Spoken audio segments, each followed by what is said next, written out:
Саламатсыздар ма? Бүгінгі видеода біз сабақ барысында қолданылатын қосымша құралдармен, яғни кроссворд жасау, тағы сол сияқтысы жайлы айтамыз. Бірінші Казмас сайтына кіреміз. Сайттың бірінші беті осылай ашылады. Мына жақта видео сабақтар болады. Обучающий мұғалімге кіріп қарасаңыздар болады. Мына жерде құралдар берілген. Яғни бұл жерде дайын ментальды арифметика сабақтарына бір қолдану жасасаңыз болады. Сөз жұмбақта кроссворд, филворд, топқа бөлу бар. Мысалы ғана біреуіне кіріп көрейік. Топқа бөлу болса, мына жерге оқушылардың атын жазасыз. Бір адам атын жазасыз, enter батырмасын басасыз. Екінші адам жазасыз, enterді басасыз.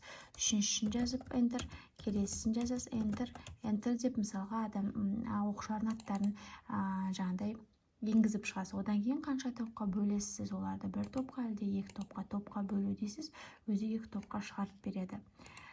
Осыдан кейін төменде оқушыны таңдау дегені бар. Мысалға оқушылардың тізімі беріледі. Бұл жерде сақтайсыз оны, сөйтіп таңдау батырмасын басасыз. Міне арайлым деген оқушы мысалға сізде таңдалды.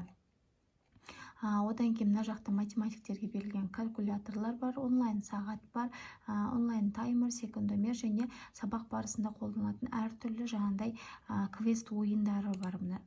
Ойындар жиынтығы бар. Кіріп қарап, өзіңізге ұнаған түрін таңдасаңыз болады.